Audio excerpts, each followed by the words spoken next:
Why did you want to have breast surgery in the first place? 5'3", very slender. You were a B cup anyway. What was it you wanted to do? Why did you want to change your body? That's a good question. And I think that now. It seems kind of crazy to look back now to that place I obviously was in, where I did you were there want for a to long change time. my body. Because it was, I think you were 16 years old, That's weren't right, you, when you first went to speak to a consultant about possible surgery. So it was bubbling for a while, and then I got the op done in 2013. You when were I was dead in my early against it, 30s. I was. Dead against Why? it. I thought she was fine the way she was Fabulous without the way going I into... was. Loved you. So the surgery went really well. Nothing really untoward there. You were, when you came round and eventually you happy with the results? I mean, the healing process took some time. There's a lot of swelling. Obviously, I'd never been through it before, so I had nothing to compare it to. So, yeah, in a way, I was happy with the results, but then after 6 months, things started to sort of deteriorate. And these symptoms, they were building slowly, so it's hard to link all of them together at first. And it started off with anxiety. Yeah. So talk us through some of the other symptoms that you were having. Yeah, so it started with anxiety, and at the time I just put it down to circumstances, just other stuff going on in my life, but then other things started to happen, like depression. I mean, the anxiety was kind of crippling. It would be ridiculous panic attacks where I would just, like, look at a pile of clothes that weren't folded and, like, have a breakdown. I mean, it's just, like, the total opposite of what I usually am like. Yeah. So, yeah, hair loss, fatigue, memory loss, still have some of that. Yeah, so the brain fog, and there was a list of symptoms that kind of goes on and on, which I won't bore you with. You look at that. No. We've read the list. And it is a long, comprehensive, and for you, a very confusing list of things. Yeah. Man, what the hell is going on here? And so you sought medical advice. Yeah. And actually, over a period of time, you know, lots and lots and lots of people. Yeah. Who said what to you? I went for pretty much every test there was out there. I was trying to get a diagnosis as to what was wrong with me. Everything came back negative. So ultimately, I was pretty much told that I was crazy. So I was put on a lot of medication, and that sort of got me through certain periods that would mask the symptoms. Well, you had the S-Club reunion tour at this point, didn't you? So, I mean, you managed to go from complete fatigue, you were taking these tablets, and it was working. It got you up on stage, it got you performing as a couple. I mean, it was devastating when you broke up, didn't you, Adam? Yeah.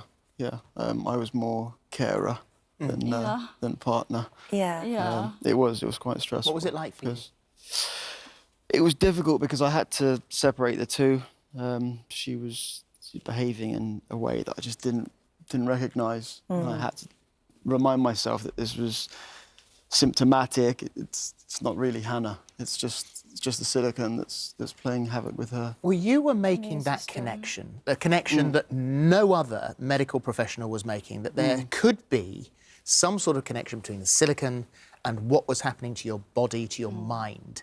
And you decided that you were actually going to have those implants taken out. And strangely, you know, there is a warranty with breast implants, but it didn't fall under that warranty. Taking them out. No. Did it? Well, the warranty's watertight. Yeah. From another person's perspective. Yes, from the point of the person who put them in. The medical professional, should yeah. say. And the reason that they weren't under the warranty was because that medical professional, one of the many, said there is no link here. This is not necessarily my issue. I put them in and they're working perfectly well. Absolutely. However, it doesn't change the fact that once these implants were taken out, almost immediately you felt better. Yeah. Exactly. As soon as I took them out, I mean, we spoke to a doctor in America, and Adam listed all my symptoms, and he pretty much confirmed it was breast plant illness.